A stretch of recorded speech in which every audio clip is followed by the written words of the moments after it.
Confident, confident, confident. I can be confident, confident, confident, confident. I can be confident at work.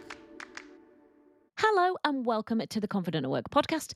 I'm your host and your confidence coach, Anna Manning. And today we're talking about the shame shell. So you might remember from 2 episodes ago, the Oops, I Did It Again, the importance of accepting your weaknesses for building confidence episode.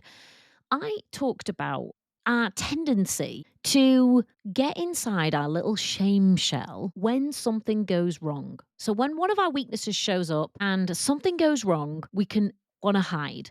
I imagine like a little crab crawling back inside its shell. Only this shell is actually the shame shell. This is a concept that I think I created. I can't imagine anybody else talking about a shame shell, but here we are. It's the place where we want to retreat to when our weaknesses show up. And I want to talk about it on this week's podcast episode because a few people raised it with me after I talked about this shame shell in an email. And I don't think that most of us know that we're doing it. And I also don't think that most of us know that it is an option whether or not we get into our little shame shell after we've done something wrong. So, we're going to talk a little bit about the shame shell. What is it? What goes down inside the shame shell? Why you actually have a choice about whether you get in it or not. And we're going to think about some ways that you might like to stay out of it. Because I see it creating all kinds of havoc for my clients. Let me tell you, ladies and gentlemen, there is a lot of shame shell hiding going on. And I used to do it too. I had a shame shell. My goodness me, did I have a shame shell? It was a very unpleasant place for me to be. I don't really spend any time there anymore, I don't think. Maybe on occasion. But it's not a usual place for me to be anymore. And thank God, because it was a horrible place for me to be. And maybe if you have a little shame shell, it's a horrible place for you to be too. So, what is it? Well, when we experience, let's say, a setback, a mistake, something goes wrong, it's not the way we want, we can tend to kind of hide and retreat inside the shell. That response is, fairly normal and is rooted in guilt, in fear of judgment, and sometimes in shame. And when I say shame, I have a very particular way of thinking about it. Now, you can think about it however you want, but I'm just going to offer you the way I think about it and the way I've learned to think about it. I think partly from Brene Brown and also from a guy called David Bedrick. And I'm going to recommend that if the shame shell is something you're climbing into very often, you might want to check out David's work because I've done some unshaming work with him. And trust me, it was liberating.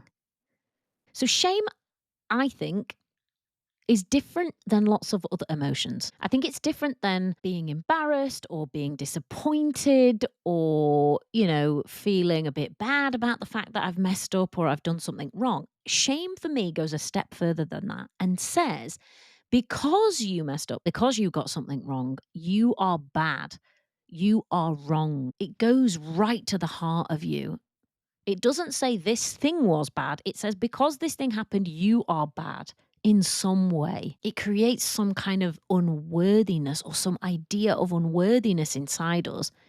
And that creates this feeling of shame. Now, many of us have heard all emotions are good and it's good to feel all emotions. On the point of shame, I do not agree. I do not want any individual feeling that because something's gone wrong or they haven't done something right or because they struggle with this, therefore they are bad as an individual and they're going to feel shame because of that. If your brain's arguing with me here and it's like, well, no, it's good for me to feel shame. Is it?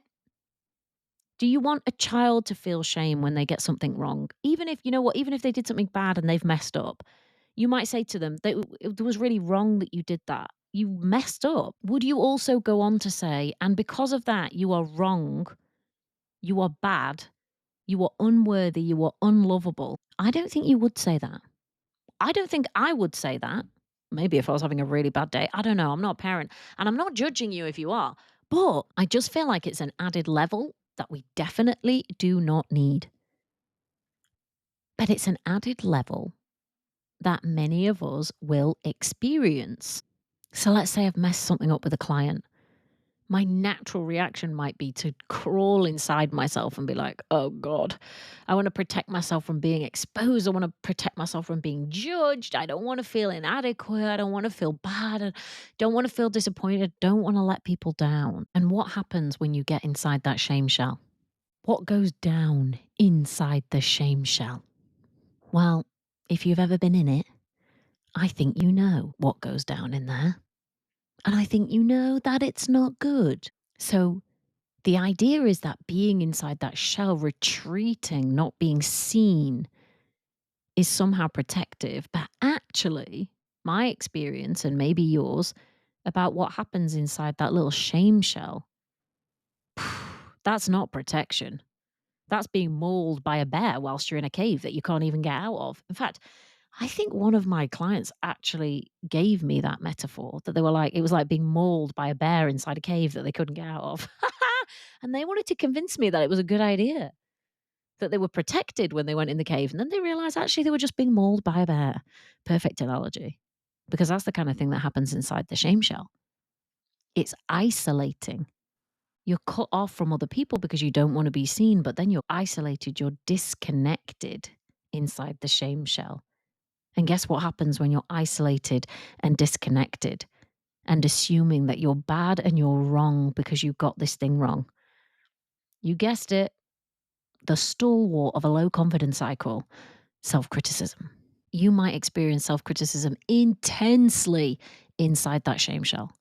I'm wrong, I'm bad, I'm crap, I should never have done this. That self-criticism can be rife inside that shame shell. The doubt. Should I be here? Can I do this? I shouldn't be here. Oh my God, they shouldn't have given me this job. I can't do this. It's another thing that can happen inside the shame shell. Hell, another stalwart of a low confidence cycle. Self-doubt being rife and unmanaged. You may give yourself a really hard time about how you're going to be perceived. You're wrong, you're bad, and everybody's going to know. What are they going to think of you? Your clients, your boss, your team. There's another stalwart of a low confidence cycle. Excessive focus on how you're being perceived or judged. Even if, I mean, yeah, maybe in some situations you are going to be perceived and judged, but most of them not as harshly as you are in your own mind. You're probably the one that thinks worse of all. And that self-talk, that negative self-talk, that self-doubt, and all of the awful emotions that come along with that, the anxiety, the worry that erode our confidence, build when we stay inside that shame shell. The emotional consequences, think about it. I'm now thinking about when I used to retreat inside that shame shell all the time. The disconnection, the criticism, the doubt, and all the emotion that come with it. Feelings of helplessness, less self-esteem, all of that contributes to a general feeling of crapness. That is not a technical term. And interestingly, my experience of being in the shame shell, especially if I've got something wrong or if I've made a mistake, is also that it actually inhibits your ability to grow and learn from making that mistake. It's interesting, isn't it? Most people say to me, well, if I didn't, let's say, retreat inside my shame shell, I would never learn from things that I do wrong. And very often turns out that that's not the case.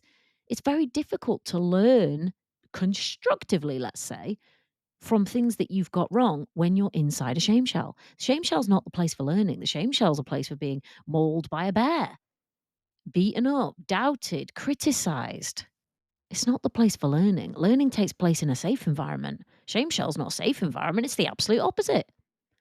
Learning takes place in an environment where we can say, okay, we messed up here. Let's have a look and see what it is we could do differently. Only when you're safe enough can you actually do that effectively, which is why so many organizations will say that their values are not about blaming and shaming and naming, but actually about being in a learning environment. Because they know full well that if everyone is jumping inside shame shells all the time, they ain't even going to be admitting to the stuff they're doing, let alone trying to learn from it.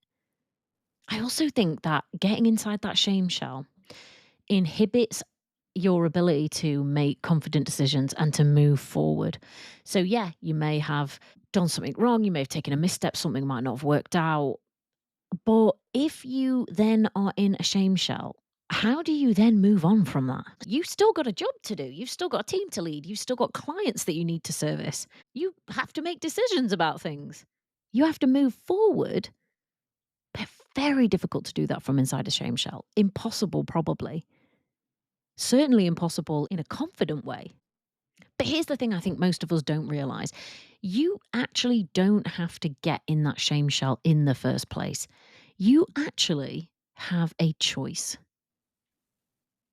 You can choose to stay out of it. Now, I am not meaning to make light of this or say that there aren't really powerful unconscious drivers that might drag you in there. I don't want to do that. But I do want to say that actually you can make a decision about whether or not you want to get into a shame shell or not. Even if you can't avoid it in the moment, maybe you could just make a decision now. Is it doing you any good to climb inside that shame shell? Are you still getting something from it? And if you're not, if you're with me in what I'm saying here, and if you think, actually, do you know what? It's like being mauled by a bear in a cave that I can't get out of. It's actually not good at all. It's terrible. Then I'm going to encourage you to actually make a decision because you have a choice, right? You do not have to get inside that shame shell. And even if you've got into it, I'm going to suggest that you can make a choice to come out of it again. And in order to do that, you may have to do some work around shame. You may have to decide whether or not you think that doing something wrong, failing, making a misstep, messing up means that you are inherently wrong and bad as a person. Because that's the link that shame makes. And you may finish this episode and say, no, I do believe that to be true. Okay. But you may not. You may say, do you know what? That's a bit of a leap. It's a leap that because I made this mistake at work, I'm inherently wrong and I'm bad. Yeah, okay, I messed something up. Fine. Maybe I even need to acknowledge that and, do something to make up for it and learn from it and all the rest. But does it mean that I'm inherently wrong and bad because I didn't do this all right or I didn't do this all perfect or because I wasn't the best? I definitely don't think so. And I hope you don't either. So let's say you're with me this far and you're like, okay, the shame thing is a bit of a leap. I'm probably not wrong or bad just because I messed this thing up. If you're there with me, then you have a choice about whether or not to make it mean I'm wrong and I'm bad and I'm unworthy and I'm unlovable because I messed this up or I got it wrong. I believe very strongly that you're inherently worthy, lovable, good, even if you mess up a million times. I'm sure you're trying. I'm sure that you're not doing this shit on purpose. So how can you do something different? What could you do differently? And this is really personal. So this is really one for you. Let's say that you think, okay, that shame shell, maybe I don't have to get in that. Maybe that's not necessary for me. What could I do instead? What could you do instead? You tell me. I could share a little bit about the, I guess, decisions, awareness, insights that I got around that.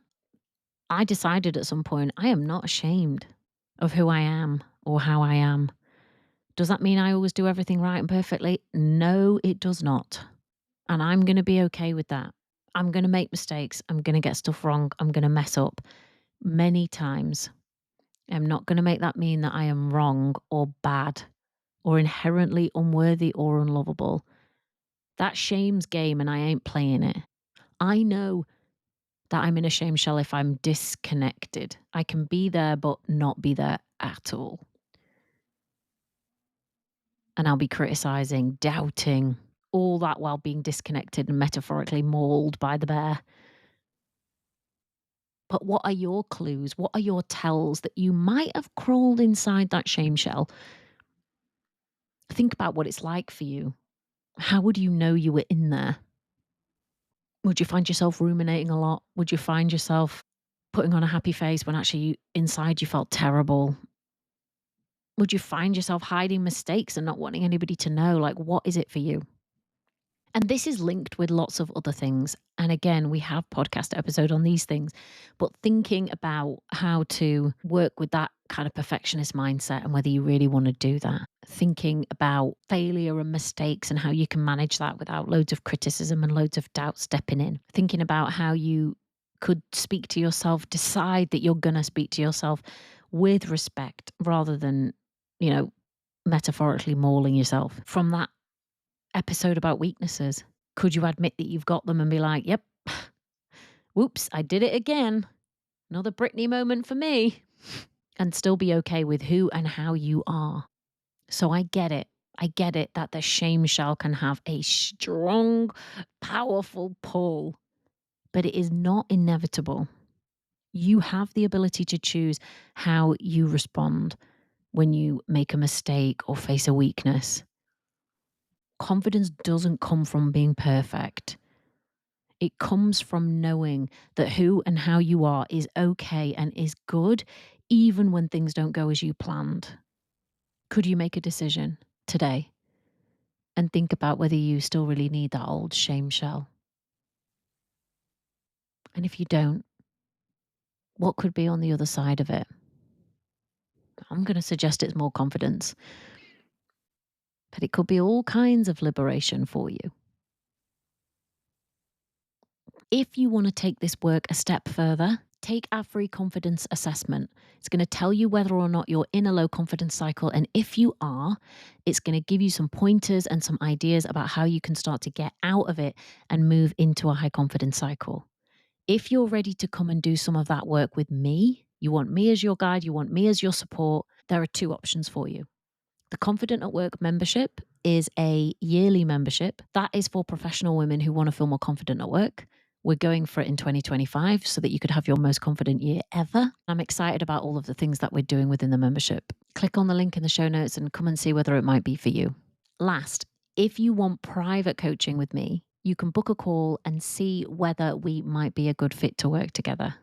I'm happy to chat through your challenges, including whether or not you're in and out of that shame shell at work and the kind of impact that might be having on your confidence.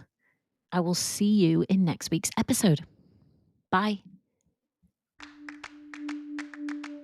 Confident, confident, confident. I can be confident, confident, confident, confident. I can be confident at work.